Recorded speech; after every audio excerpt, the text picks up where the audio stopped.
je suis Nicolas Massé, je suis le maire de La Varrée depuis 2008. Comment vous est venue l'idée, disons, de cette manifestation qui a lieu tous les ans? Alors, la manifestation, c'est mon papa qui a eu l'idée en 1977. Il était prof d'histoire géo et il voulait plus aller au cimetière défiler. Il a dit, ben, à la limite, je vais faire autre chose, on va récréer l'histoire de 1789 avec la prise de la Bastille. Et réellement, ce qui s'est passé. Donc, il y avait des tableaux, la scène des paysans, la scène des nobles, le menuet, etc. Et puis, le gouverneur se fera guillotiner à la fin et la Bastille va brûler. Et le gouverneur, on lui tranchera la tête avec la guillotine. Voilà. Donc, c'est un vrai gouverneur qui va se faire tuer ce soir? Oui, c'est un vrai gouverneur. Alors, normalement, le gouverneur, c'est moi. Mais bon, j'ai encore ma tête depuis. À chaque fois, ouais, je me fais guillotiner à la fin, mais ça se passe pas, ça repousse. En fait, ça se passe pas trop mal. Voilà donc l'idée et s'est perpétuée depuis. Voilà, avec des bénévoles, on a une équipe de bénévoles ici extraordinaire, donc qui permet de refaire ce spectacle avec un président Olivier Drone, un président dévoué, acharné. On a vraiment une belle équipe ici, voilà. Ça fait 47 ans que ça dure, la prise de la Bastille? Oui, 47 ans que ça dure. Alors d'abord, ça se faisait sur la place de la mairie, et puis ça a évolué d'année en année, et c'est devenu avec un spectacle à la fin, avec un son et lumière.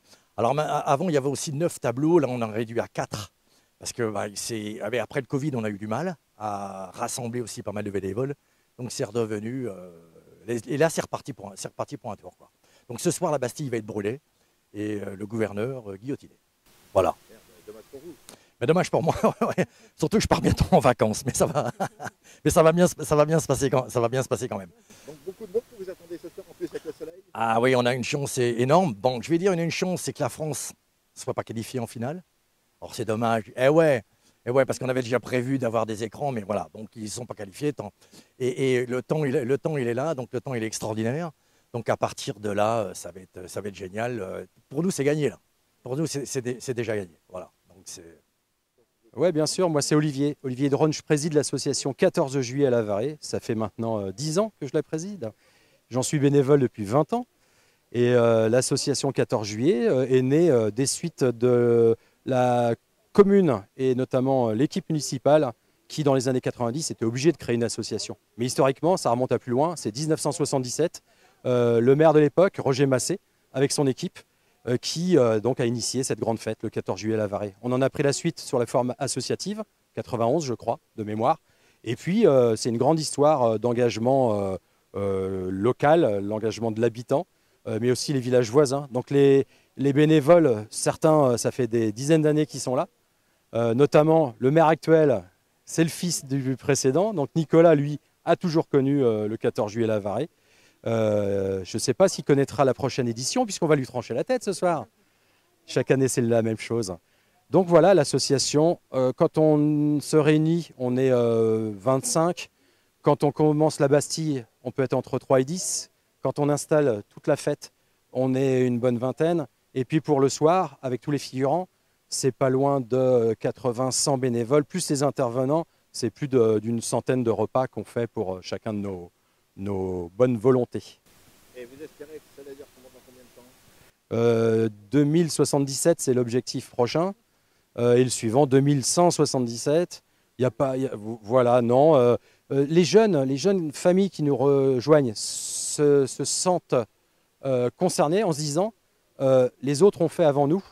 Et peut-être que nous, si on y prend part, ça perdurera. Et je pense que c'est une chaîne sans fin.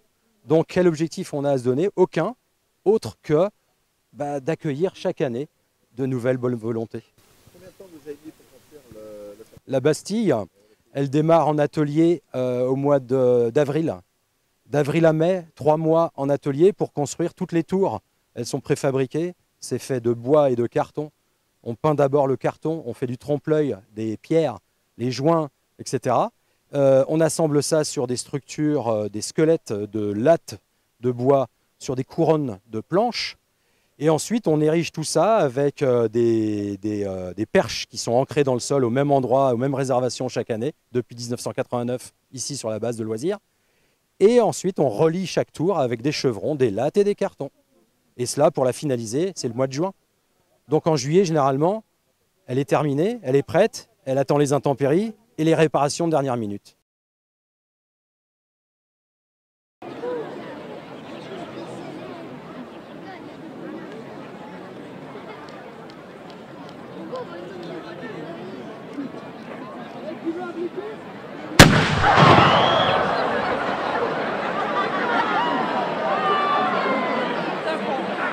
Nous sommes les enfants du monde paysan, n'ayant que pour fortune nos bras et la patience, survivant de misère depuis la nuit des temps. Nous fûmes condamnés à périr dans les champs. Ils nous promettent cieux pour toute récompense, pendant que tous les nobles s'arrondissent la panse, intiment à la couronne et aux brigands de la cour. Ils jouissent de terre et de gloire à la naissance. Compagnons de misère, allons nous libérer, nous nous emparerons des jachères et des vignes, au diable le Seigneur et les taxes du clergé. Nous nous révolterons et nous nous ferons justice. Réveillez-vous rebelles, ouvriers et paysans, de toutes les ruelles nous nous ferons entendre. Car voici la tempête qui règne dans les champs, pour partir à la guerre contre tous les tyrans. Car voici la tempête qui règne dans les champs, pour partir à la guerre contre tous les tyrans.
1989, c'était il n'y a pas très longtemps, mais en 1789, le peuple était composé en grande partie de paysans, dont le travail était très dur et très mal récompensé. Sans aucune mécanisation, sans aucun avenir, que de continuer, jour après jour, année après année, génération après génération, à gratter la terre pour en tirer juste de quoi survivre. 80% de ce que gagnent les paysans disparaît dans les différentes taxes, les droits seigneuriaux et la dîme pour le clergé. Mais quand la récolte est mauvaise, ils payent la taille, la gabelle qui leur fait payer le sel au prix de l'or. Et en plus, la corvée finit de les épuiser.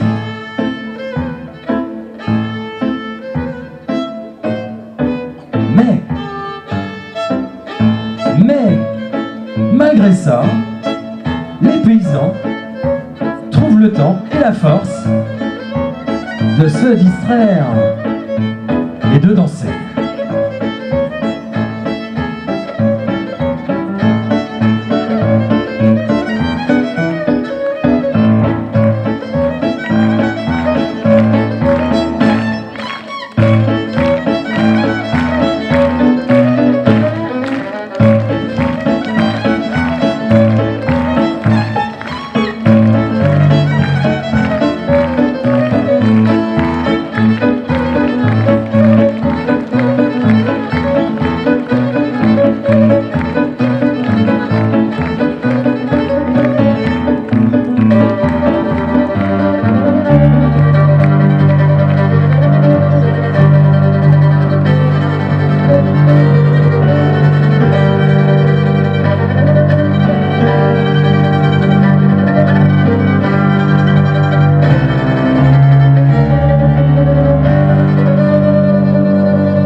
Les nobles se croient tout permis. Ils ne sentent pas la colère qui monte de toutes les campagnes, aussi bien que des villes. Pendant ce temps, à Versailles, la cour du roi est en fête.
À Versailles, la cour du roi est en fête quasi permanente. Ils mettent en place leur danse favorite, le menuet.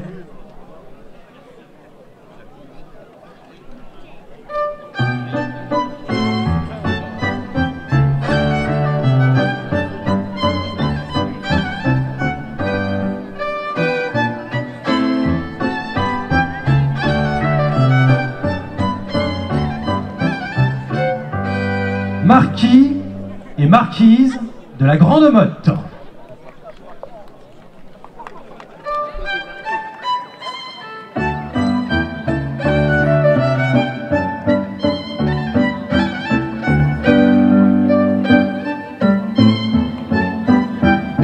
Marquis et marquise de Chaudement.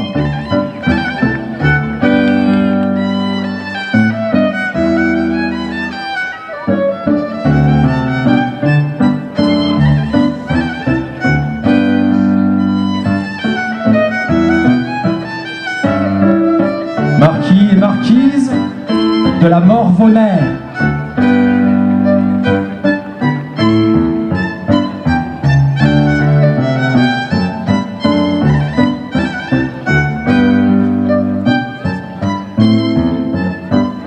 Marquis et marquise de Godefroy.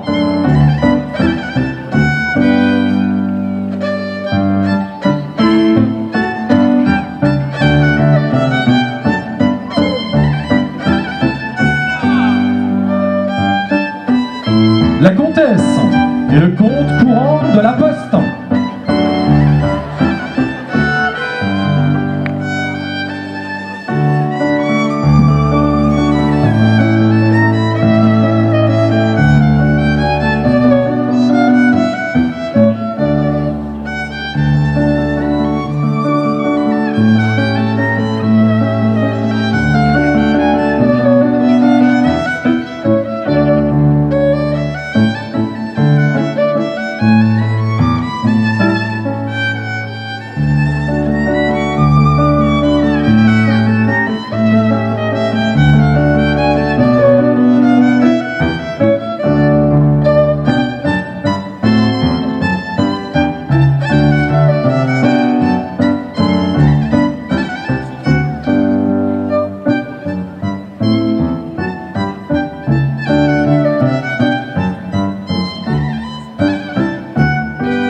Nobles dames et grands seigneurs, voici Sa Majesté le Roi, accompagné de la Reine.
Nous sommes maintenant le 14 juillet 1789. La colère et l'exaspération du peuple de Paris, tout comme celui des provinces, est à son paroxysme. Le roi avait fait transférer des armes et des munitions de l'arsenal vers la forteresse de la Bastille.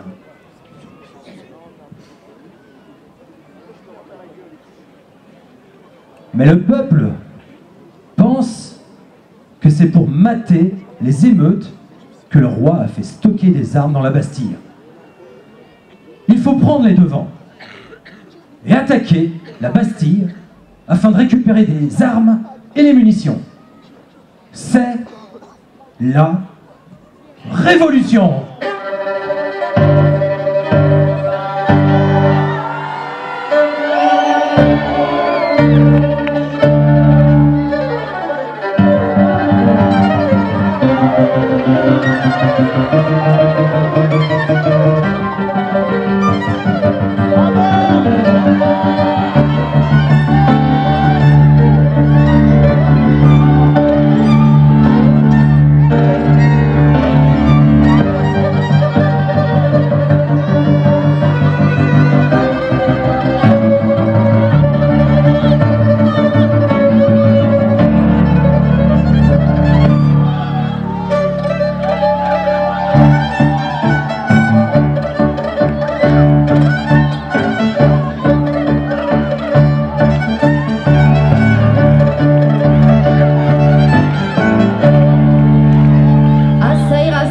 Ça ira,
Delaunay, le gouverneur de la Bastille, est emmené par le peuple en colère. Il va payer de sa vie ce moment fondateur de la démocratie française, qu'est le début de la grande révolution de 1789.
Madame Veto avait promis, Madame Veto avait promis de faire égorger tout Paris, de faire égorger tout Paris. Mais son coup a manqué grâce à nos canonniers. Dansons la carmagnole, vive le son, vive le son. Dansons la carmagnole, vive le son du canon. Monsieur Veto avait promis, Monsieur Veto avait promis d'être fidèle à son pays, d'être fidèle à son pays. Mais il lui a manqué grâce à nos canonniers. Dansons la carmagnole, vive le son, vive le son. Dansons la carmagnole, vive le son du canon. Antoinette avait résolu, Antoinette avait résolu de nous faire tomber sur le cul, de nous faire tomber sur le cul. Mais son coup a manqué, elle a le nez cassé. Dansons la carmagnole, vive le son, vive le son. Dansons la carmagnole, vive le son du canon. Le patriote a pour ami, le patriote a pour ami tous les bonnes gens du pays, tous les bonnes gens du pays. Mais ils se soutiendront tous au son du canon. Dansons la carmagnole, vive le son, vive le son. Dansons la carmagnole, vive le son du canon. L'aristocrate a pour ami, l'aristocrate a pour ami tous les royalistes à Paris, tous les royalistes à Paris. Ils nous les soutiendront tout comme de vrais poltrons. Dansons la carmagnole, vive le son, vive le son. Dansons la carmagnole, vive le son du canon. Oui, nous nous souviendrons toujours, oui, nous nous souviendrons toujours des sans-culottes, des faubourgs, des sans-culottes, des faubourgs. Alors santé, buvons, vive ces bons lurons. Dansons la carmagnole, vive le son, vive le son. Dansons la carmagnole, vive le son du canon. Dansons la carmagnole, vive le son, vive le son. Dansons la carmagnole, vive le son du canon.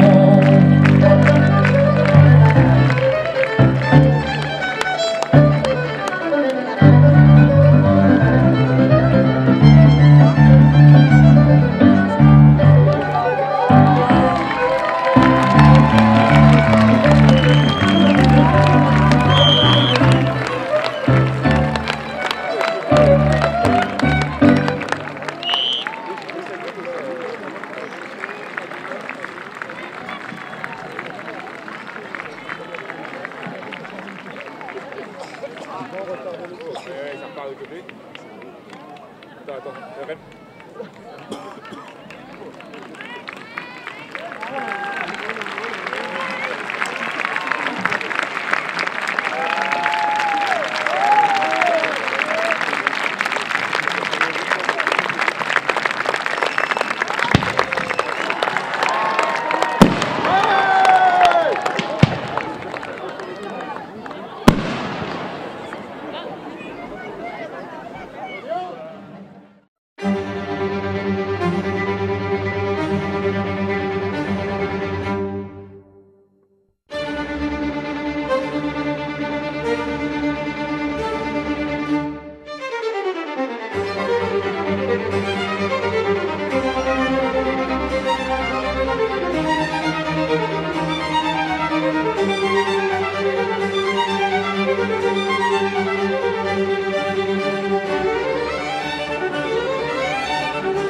you.